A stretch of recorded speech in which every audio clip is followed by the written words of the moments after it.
시편 22절. 내 짐을 여호와께 맡기라. 그가 너를 붙드시고 의인의 요동함을 영원히 허락하지 아니하시리로다. 오늘은 내 짐을 여호와께 맡기라는 제목으로 한 해의 마지막 설교입니다. 내년도는 어떻게 사실 겁니까?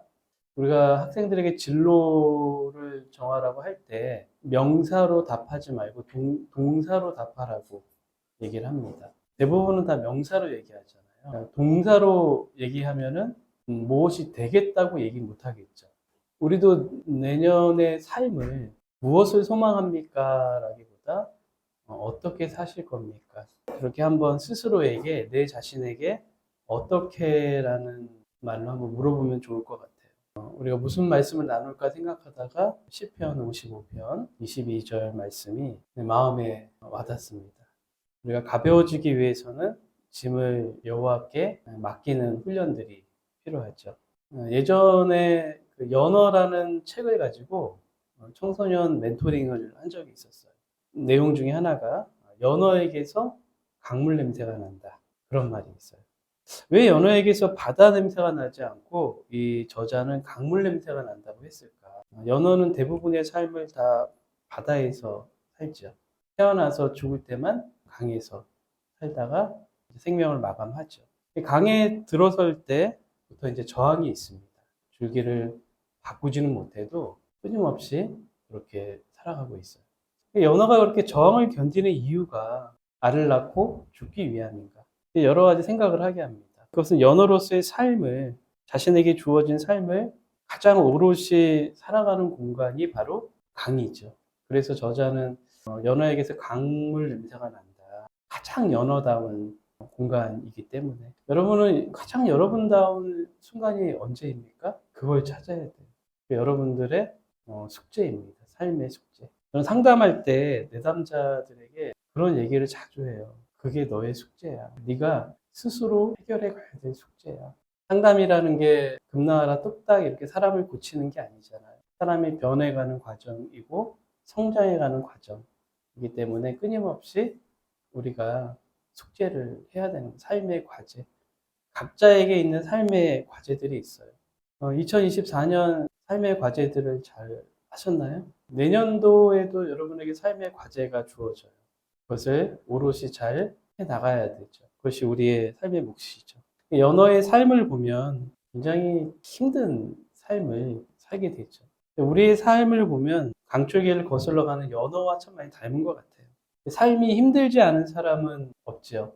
스트레스를 많이 받는 사람이 내 삶에는 힘든 게 없어야 돼. 이런 어떤 의식이 밑에 깔려있는 사람들. 오히려 삶의 어떤 문제들이나 그런 힘든 것들을 오히려 내가 수용할수록 훨씬 더 마음이 편안해짐을 경험하게 됩니다.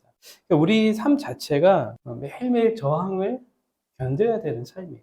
그것이 살아있다는 증거이죠. 죽은 연어는 죽는 그 순간에 강줄기를 따라서 흘러내려가겠죠. 그렇죠? 그리고 썩어서 이제 없어지는 거죠.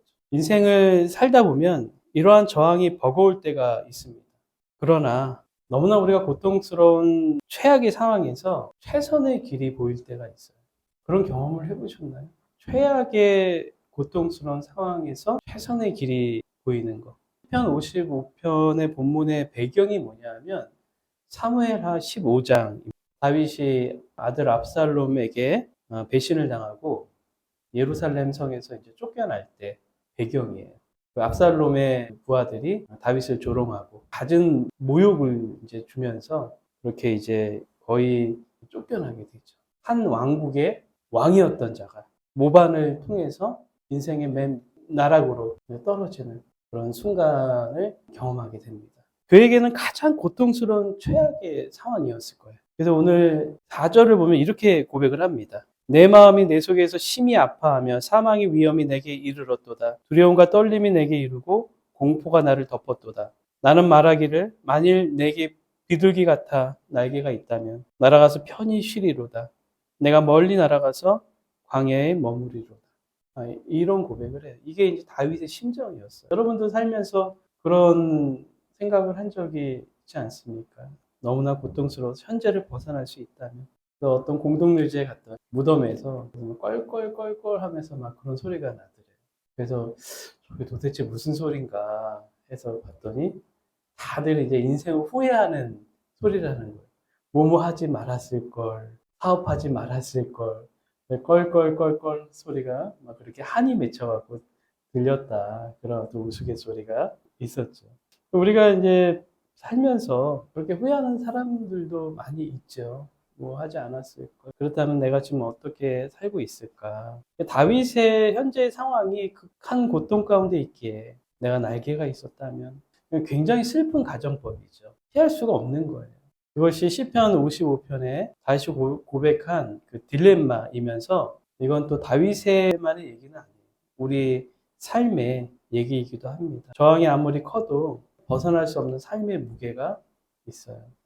그때 다윗이 최악의 상황에서 최선의 길을 봅니다. 이게 이제 신앙의 위대한 힘이죠. 그게 바로 오늘 22절입니다. 내 길을 여호와께 맡기라. 그가 너를 붙드시고 의인의 요동함을 영원히 허락하지 아니하시리로다. 다윗은 아무도 볼 수 없는 최선의 길을 보고 있는 거예요. 그때 쫓겨날 때 다윗을 막 조롱하고 그렇게 하죠. 그때 다윗의 신복이 이렇게 얘기합니다. 왕이시여, 제가 저놈의 목을 베어 갖고 오겠습니다. 그때 다윗이 뭐라 그럽니까? 아니다. 하나님이 하시는 것이라면 내가 조롱을 받을 것이다. 감당하겠다는 거예요.